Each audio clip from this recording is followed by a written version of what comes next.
When was the last time that you thought about attraction? Was it an hour ago? 5 minutes? 10 seconds? It's likely that other people are thinking about it as much as you are.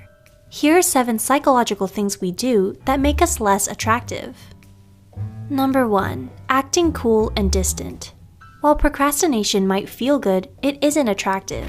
In 1992, 2 psychologists named Moreland and Beach were curious about the relationship between how many times you see someone and how attractive you find them.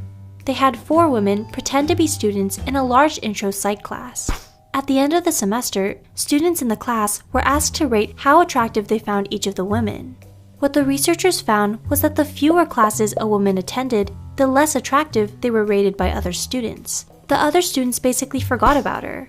I'll try and remember this study the next time I have to psych myself up to go to class.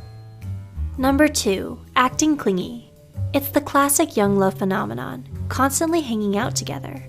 3 social psychologists from the University of California, San Diego, conducted a study on the relationship between people's physical proximity and how much they like each other. The researchers made a surprising discovery. They asked students to name who they liked and disliked. The researchers found that the students most liked people were those who they frequently met face-to-face. But the researchers also found that the students' least favorite people were those with whom they were forced to spend time. In other words, watch out that spending time with your crush doesn't end up with you getting on their nerves. Number 3. Acting as if you don't like your date all that much.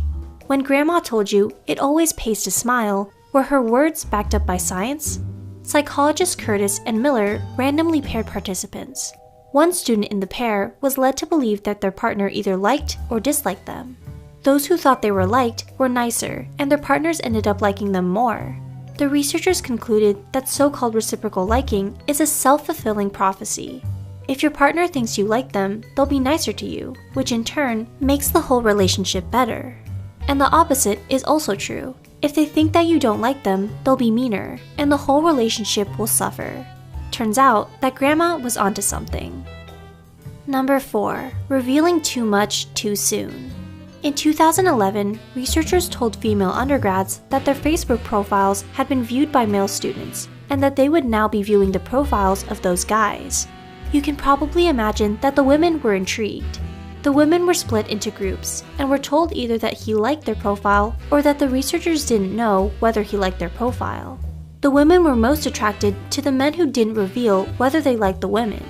Why? The researchers decided that the more the women pondered the mysterious man, the more he was on their mind, and the more intrigued they became.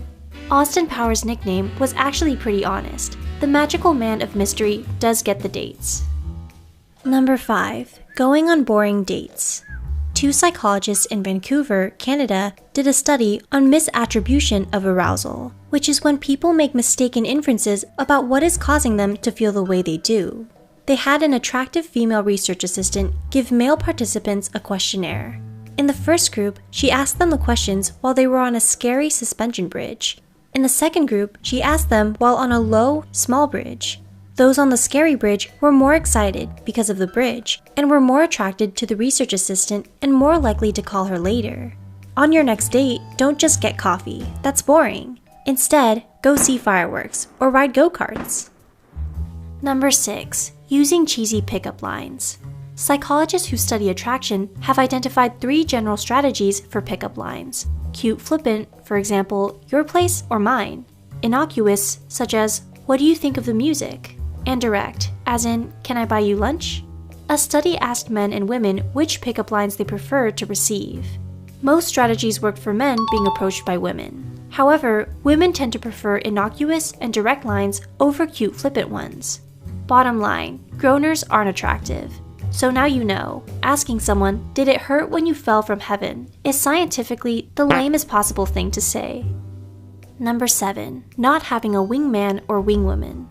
Some people treat dating like a competition, but did you also know that there's lots of room for cooperation among friends? Having a third party make the introduction may be the best strategy of all for guys trying to pick up women. Especially in today's dating world, where there's more choice than ever, daters have to overcome many hurdles in order to catch someone's interest. Having someone make the introduction for you automatically moves you past the difficult first stage, and it makes it clear that you're nice enough to have friends. Sorry, James Bond, but in the real world, the best romancers work in pairs. In today's fast-paced dating world, people are quickly judged on first impressions. But don't worry, all you have to do is make sure you never do any of these 7 unattractive things, and you'll do fine. Although, bringing chocolates never hurts either.